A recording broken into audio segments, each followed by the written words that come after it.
मैं हूं राजन। मैं आपको J2SC की हिंदी ट्यूटोरियल दे रहा हूं। आज हम पढ़ेंगे arrays. Arrays in Java. Array होता क्या है? Arrays are object in Java that store multiple variable of same type. Arrays are object in Java. ठीक है, एरे क्या होता है? ऑब्जेक्ट होता है। हमें पता है कि ऑब्जेक्ट हीप मेमोरी में स्टोर होता है, तो एरे ऑब्जेक्ट भी हीप मेमोरी में स्टोर होता है। ठीक है, अब एरे ऑब्जेक्ट के अंदर क्या होता है? एरे ऑब्जेक्ट के अंदर array object store multiple variables of same type. ठीक है, एरे ऑब्जेक्ट के अंदर कई सारे वेरिएबल्स होते हैं जिनका टाइप क्या होता है? सेम होता है। ठीक है, अब हमारे दिमाग में आएगा कि वेरिएबल्स भी तीन तरह के होते हैं, दो तरह के होते हैं। पहला होता है वैल्यू टाइप और दूसरा होता है रेफरेंस टाइप। ठीक है, तो देखो ये एरे ऑब्जेक्ट है, इसके अंदर तीन वेरिएबल हैं और तीनों का वेरिएबल का टाइप क्या है? इंट। तीनों वेरिएबल सेम टाइप के होंगे, मतलब एक वेरिएबल अगर इंट स्टोर करा है तो दूसरे को इंट ही कराना पड़ेगा, ये फ्लोट या डबल नहीं करा सकता। तीनों वेरिएबल का टाइप सेम होगा। इंडेक्स क्या है तीनों के? पहले वेरिएबल का इंडेक्स है 0, दूसरे का 1, तीसरे का 2। ठीक है, अब देखो, और इस ऑब्जेक्ट को पॉइंट कर रहा है a variable. A reference variable है जो कि इस ऑब्जेक्ट को क्या कर रहा है? पॉइंट कर रहा है। ठीक है, अगर मैंने तीनों इंटीजर वेरिएबल में कोई भी वैल्यू पास नहीं करी है तो इन तीनों के अंदर क्या आ जाएगी? Default value 0। ठीक है, अब चलते हैं हम रेफरेंस टाइप के पास। रेफरेंस टाइप में क्या होगा? ये तीनों जो वेरिएबल है ये ऑब्जेक्टों को पॉइंट कर रहे होंगे, क्योंकि रेफरेंस टाइप के वेरिएबल हैं। अगर वैल्यू टाइप के होते तो वैल्यूज आती इनके अंदर, अब ये रेफरेंस टाइप के हैं तो ये ऑब्जेक्टों को क्या कर रहे होंगे? पॉइंट कर रहे होंगे। आगे चलते हैं।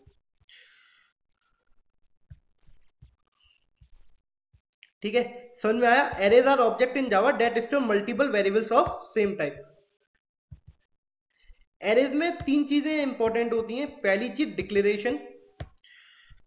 डिक्लेरेशन का क्या मतलब है?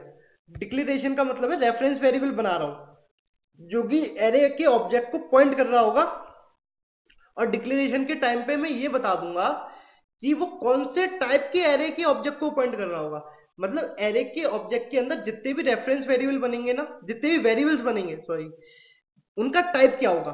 तो देखो, जैसे ये मैंने क्या करा, यहां पे तीन रेफरेंस वेरिएबल बनाए कि एरे 1 और एरे 2।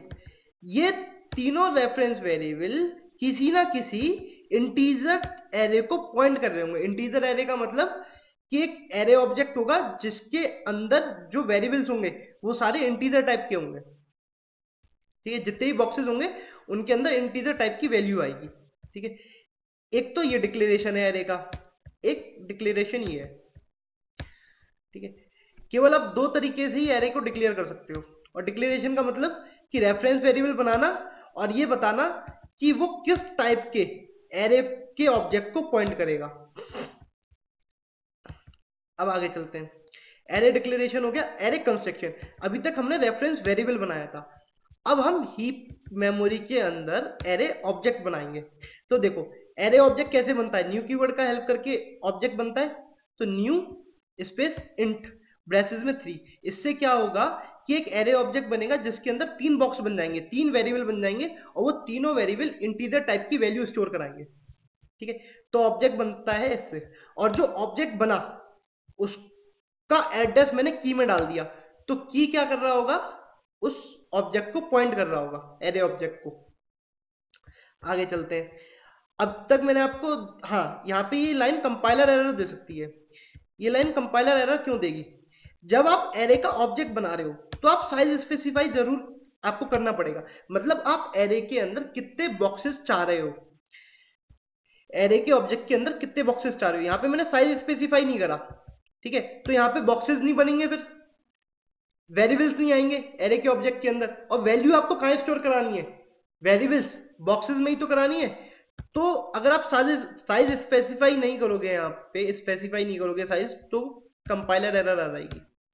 आगे चलते हैं। इनिशियलाइजेशन। एरे इनिशियलाइजेशन का मतलब है कि एरे जो मेरे बॉक्सेस बने, जो मेरे बॉक्सेस बने उनको वैल्यू असाइन कराना। तो यहाँ पे तीन मेरे बॉक्सेस बने, तो तीनों का इंडेक्स क्या था? 0 1 2। तो पहले वाले बॉक्स में वैल्यू चलेगी 1, दूसरे में 2 और तीसरे में 3। ठीक है, अब मैं आगे चलता हूं। डिक्लेरेशन और कंस्ट्रक्शन में एक ही लाइन में कर सकता हूं एरे का। कैसे?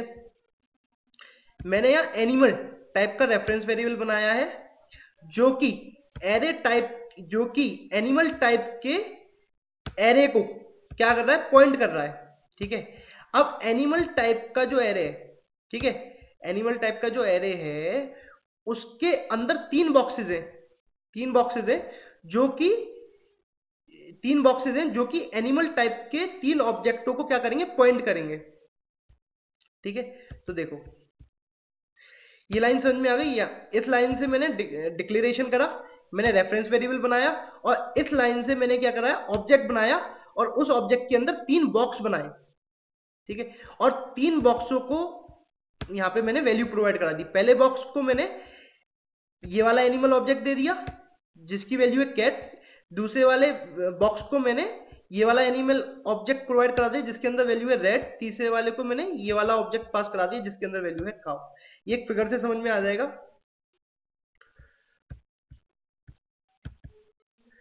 देखिए तीन बॉक्सेस बन गए, ये एक ऑब्जेक्ट बना जिसके अंदर तीन बॉक्सेस है। पहला बॉक्स इसको पॉइंट कर रहा है, दूसरा बॉक्स इसको पॉइंट कर रहा है, तीसरा बॉक्स इसको पॉइंट कर रहा है, और ये एनिमल मेरा रेफरेंस वेरिएबल है, और ये मेरा एनिमल रेफरेंस वेरिएबल है जो इस एरे को क्या कर रहा है, पॉइंट कर रहा है। ठीक है, आगे चलते हैं।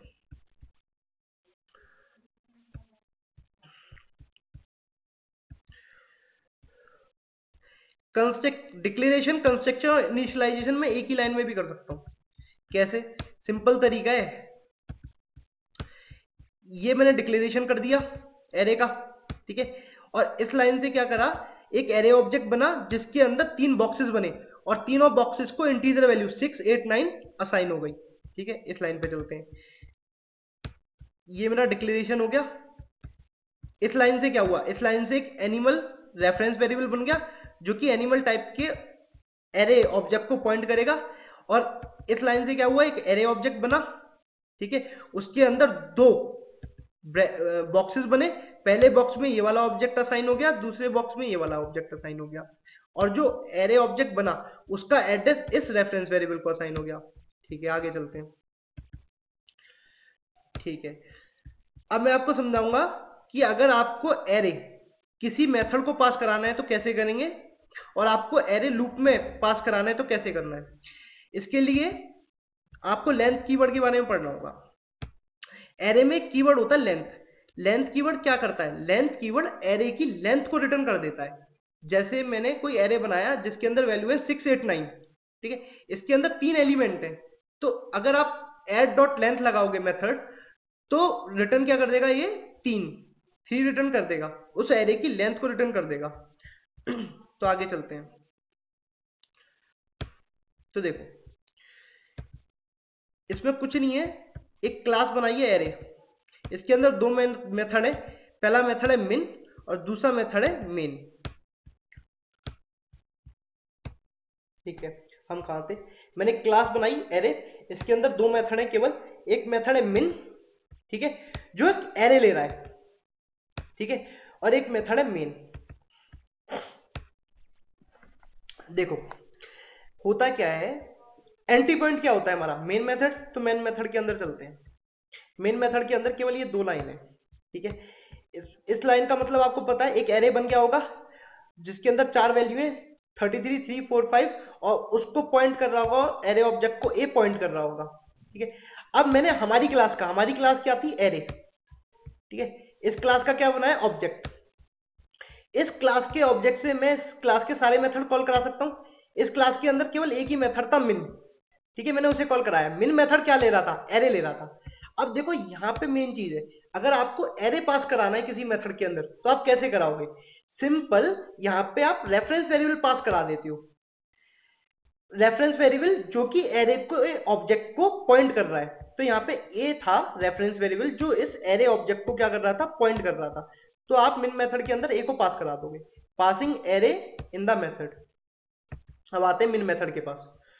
देखो मिन मेथड के अंदर कुछ नहीं है, मिन मेथड क्या कर ले रहा था, एक एरे ले रहा था। ठीक है, अब देखो जो मैंने यहां से एरे पास कराया उसे ये रेफरेंस वेरिएबल एरे भी पॉइंट करने लग जाएगा। क्या हुआ, हीप के अंदर एक ऑब्जेक्ट बना जिसे ए पॉइंट कर रहा था, ठीक है। अब मैंने वो पास करा दिया मेन मेथड के अंदर, ठीक है। तो वो एरे ऑब्जेक्ट उठ के यहां चले गया और एर को असाइन हो गया, तो एर भी उस एरे ऑब्जेक्ट को क्या पॉइंट करने लग गया, पॉइंट करने लग गया। जिसको अभी तक ए पॉइंट कर रहा था उसको ये एर भी पॉइंट करने लग गया, ठीक है। आगे चलते हैं। इसके अंदर कुछ नहीं है, मैंने पहले एलिमेंट को मिन के अंदर स्टोर कराया है। अब हम लेंथ को समझते हैं, लेंथ क्या रिटर्न करेगी। एर डॉट लेंथ, ठीक है। एर के अंदर कितने एलिमेंट थे, 4 एलिमेंट थे, 33 3 4 5। तो एर डॉट लेंथ क्या रिटर्न करेगी, 4 रिटर्न कर देगी। लेंथ रिटर्न करता है ये लेंथ कीवर्ड, ठीक है। तो 1 से लेके 4 तक, लेस देन 4 तक, तो 1 से लेके 3 तक चलेगा ये लूप, ठीक है। 1 2 3, ठीक है। और जीरो वाली लोकेशन में क्या है, जीरो वाली लोकेशन की वैल्यू किसमें, मिन में। तो मिन की वैल्यू, ठीक है, 0 1, वो मिन की वैल्यू 1 2 3 करस्पॉन्डिंग वैल्यू से मैच होगी, करस्पॉन्डिंग इंडेक्स की वैल्यू से मैच होगी। अगर किसी से भी वो वैल्यू बड़ी हुई तो यहाँ पे स्विचिंग हो जाएगी। इन द लास्ट में क्या होगा, मिन के अंदर वही वैल्यू बचेगी जो सबसे छोटी होगी। तो लास्ट में मैंने मिन की वैल्यू प्रिंट करा दी है, सिंपल। इस प्रोग्राम को चला के देख लेते हैं। मेरी क्लास का नाम क्या था, एरे, ठीक है। चलो, जावा क्लास का नाम क्या था मेरी, एरे। आउटपुट क्या आना चाहिए, 3, सबसे छोटी वैल्यू थी 3 एरे की, ठीक है। चलो,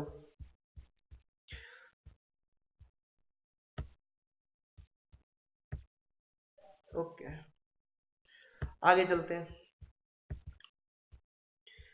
देखो, अब मैंने आपको बताया कि एरे के ऑब्जेक्ट के अंदर दो तरह के वेरिएबल्स होते हैं, वैल्यू टाइप और रेफरेंस टाइप। जो बॉक्सेस बनेंगे या तो वो वैल्यू टाइप के बनेंगे या वो रेफरेंस टाइप के बनेंगे।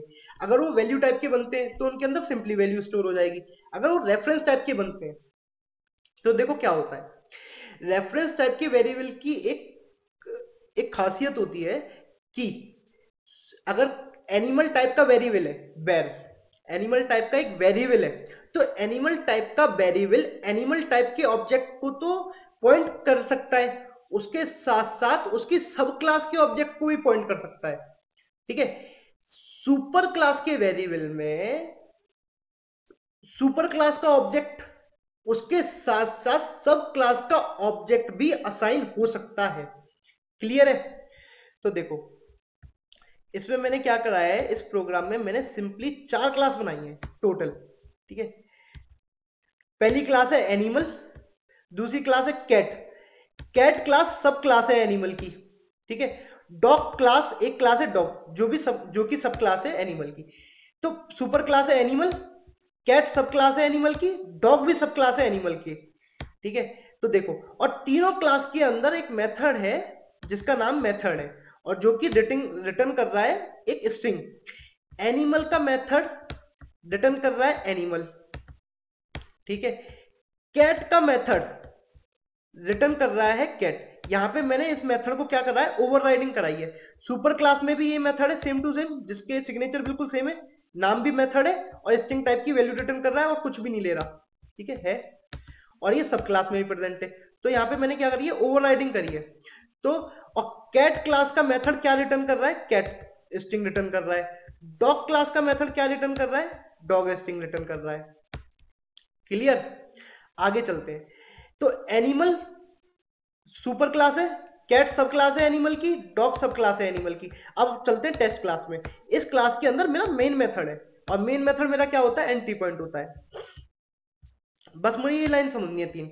मैंने इस लाइन से क्या करा, सिंपल एक ऑब्जेक्ट बना दिया, ठीक है। उस ऑब्जेक्ट के अंदर, ठीक है, 3 मैंने क्या बना दिए, बॉक्सेस बना दिए, ठीक है। और तीनों बॉक्सेस का टाइप क्या था, तीनों बॉक्सेस का टाइप था एनिमल, ठीक है। तो पहला बॉक्स, ठीक है, उसका टाइप क्या है, एनिमल।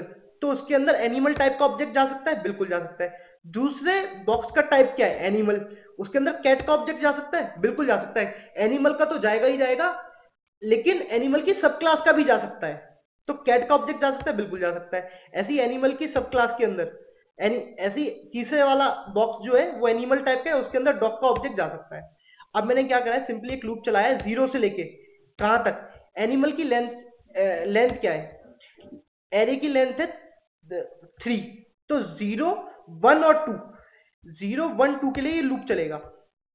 ठीक है, तो अब तीनों बार कुछ ना कुछ प्रिंट हो रहा है, क्या प्रिंट हो रहा है ये देखते हैं। देखो, एनिमल की 0 वाली लोकेशन के साथ मेथड कॉल हुआ, ठीक है, एनिमल की 1 वाली एनिमल के 1 वाले इंडेक्स के साथ मेथड कॉल हुआ, और एनिमल के 2 वाले इंडेक्स के साथ मेथड कॉल हुआ।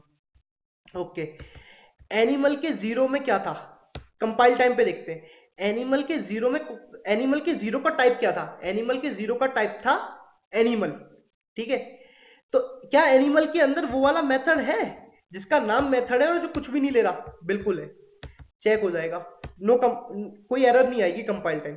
अब ऐसे ही देखो, क्या एरे के 1 वाले इंडेक्स में, एरे के 1 वाले इंडेक्स का टाइप क्या है, एरे के 1 वाले इंडेक्स का टाइप है एनिमल, क्या एनिमल के अंदर वो वाला मेथड है जो कुछ नहीं ले रहा और जिसका नाम मेथड है, बिल्कुल है, एरर नहीं आएगी। क्या एनिमल के 2 वाले इंडेक्स का टाइप क्या है, एनिमल के 2 वाले इंडेक्स का टाइप है एनिमल, क्या एनिमल के अंदर वो वाला मेथड है जो कुछ नहीं लेता जिसका नाम मेथड है, बिल्कुल है। ठीक है, तो कंपाइल टाइम पे कोई भी एरर नहीं आएगी। ठीक, हमेशा कंपाइल टाइम पे चेक होता है मेथड कॉल करते समय कि ऑब्जेक्ट का टाइप क्या है, ऑब्जेक्ट का जो टाइप होता है उसके साथ चेक होता है कि उसमें ये वाला मेथड प्रेजेंट है कि नहीं। ठीक है, अब चलते हैं रन टाइम पे। ओवरराइडिंग में हमेशा मेथड किसके साथ कॉल होता है, ऑब्जेक्ट के साथ कॉल होता है। ठीक है, इस एनिमल की 0 वाली लोकेशन में ऑब्जेक्ट किसका था, एनिमल का, तो एनिमल का मेथड कॉल हो जाएगा, क्या प्रिंट हो जाएगा, एनिमल। ठीक है, और एनिमल के 1 वाले इंडेक्स में ऑब्जेक्ट किसका है, एनिमल के 1 वाले इंडेक्स में ऑब्जेक्ट है कैट क्लास का, तो कैट का मेथड कॉल होगा और क्या प्रिंट हो जाएगा, कैट। और एनिमल के 2 वाले इंडेक्स में ऑब्जेक्ट किसका है, डॉग का, तो डॉग का मेथड कॉल हो जाएगा, क्या प्रिंट हो जाएगा, डॉग। ठीक है, तो आउटपुट क्या आएगा, एनिमल, कैट और डॉग। समझ में आया, इसे चला के देखते हैं।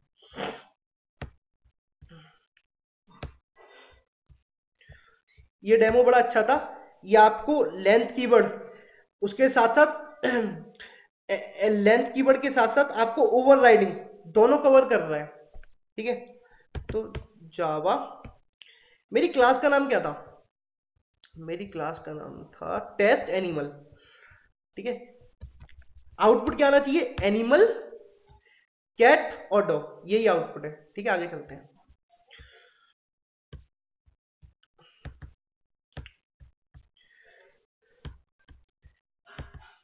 इस लाइन को पढ़ते हैं एक बार। If we declare array type is a class, you can put object of any subclass of declared type into the array. Line clear है, ये समझाई थी मैंने आपको भी। अब चलते हैं लास्ट टॉपिक पे, run time and compile time errors in array. देखो, यहाँ पे सिंपली एक क्लास बनाई है मैंने, run time compile time error, इसके अंदर मेन मेथड है, एग्जीक्यूशन यहां से स्टार्ट होगा। देखो, मैंने आपको बताया था कि जब आप एरे कंस्ट्रक्शन, एरे बना रहे हो, एरे का ऑब्जेक्ट बना रहे हो, उसको कंस्ट्रक्ट कर रहे हो, उस समय आपको साइज स्पेसिफाई करना पड़ेगा। अगर आप साइज नहीं बनाओगे तो क्या आ जाएगी, कंपाइल टाइम एरर आ जाएगी। ओके, तो यहाँ पे मैंने कमेंट लगा रखे हैं, इसलिए नहीं आएगी। अगर आप कमेंट हटा दोगे और इस प्रोग्राम को रन कराओगे, रन कंपाइल टाइम एरर, इस क्लास को रन कराओगे तो ये कंपाइल टाइम एरर देगा, ये लाइन। आगे चलते हैं। ठीक है, अब मैंने क्या करा, मैंने एक एरे बनाया है जिसके अंदर 3 इंटीजर वैल्यू है और जिसका और y उसे पॉइंट कर रहा है। बाइक के अंदर कितने इंडेक्स हैं, 0 1 और 2। ठीक है, और 0 1 2, लास्ट इंडेक्स क्या है, 2, 2 के अंदर वैल्यू चलेगी 100। क्या बाइक के अंदर 3 इंडेक्स है, नहीं, बाइक के अंदर केवल 3 इंडेक्स है, 0 1 और 2। ठीक है, क्या y के अंदर -3 इंडेक्स है, नहीं, y के अंदर केवल 3 इंडेक्स है, 0 1 और 2। ये दोनों लाइन सिंटेक्स वाइज करेक्ट है, सिंटेक्स वाइज कोई एरर नहीं है। लेकिन अगर लॉजिकली देखें तो y के अंदर कोई इंडेक्स 3 नहीं है और y के अंदर कोई इंडेक्स -3 नहीं है, तो कंपाइल टाइम एरर नहीं आएगी कोई। लेकिन रन टाइम पे ये दो लाइन एक्सेप्शन थ्रो करेंगी, वो थ्रो करेंगी array index out of bound exception. ठीक है, तो चला के देख लेते हैं इसको। रन तो ये मैंने कर रखा है, अब मैं कंपाइल तो मैंने ये कर रखा है, इसको मैं रन कराता हूँ। ठीक है, मेरी क्लास का नाम क्या था? मेरी क्लास का नाम था test animal, sorry, run time compile time errors मेरी क्लास का नाम था।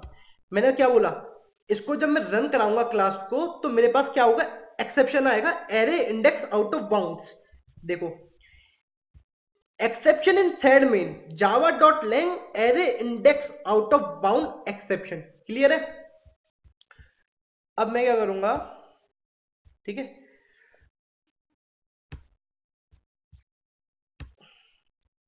तो ये लाइन आपको क्लियर है? ये दोनों लाइन कंपाइल टाइम एरर क्यों नहीं दे रही और रन टाइम एरर एक्सेप्शन क्यों थ्रो कर रही है? समझ में आया? देखो, आज मैंने अ, आपको वन डायमेंशनल एरे समझाया है, ठीक है, और अगले टर्न पे मैं आपको मल्टी डायमेंशनल एरे समझाऊंगा। वन डायमेंशनल एरे में मैंने आपको क्या क्या समझाया है कि एरे होता क्या है, ठीक है। एरे के अंदर दो तरह के वेरिएबल्स होते हैं, रेफरेंस टाइप और वैल्यू टाइप, ठीक है। रेफरेंस टाइप होगा तो वो सुपर क्लास के साथ साथ सब क्लास के ऑब्जेक्ट को भी पॉइंट करेगा। उसके बाद मैंने आपको बताया लेंथ कीवर्ड के बारे में, ठीक है, जो कि एरे की लेंथ रिटर्न करता था। और उसके बाद मैंने आपको बताया रन टाइम और कंपाइल टाइम एरर्स के बारे में एरे में, ठीक है। तो thank you for listening me, और आप मुझे कांटेक्ट कर सकते हो मेरी इस ईमेल आईडी पे, और प्लीज अपने फीडबैक मुझे बहुत जरूर देना, और आप बताना कि आपको ये वीडियोस कितनी हेल्प कर रही हैं और कैसी लगी।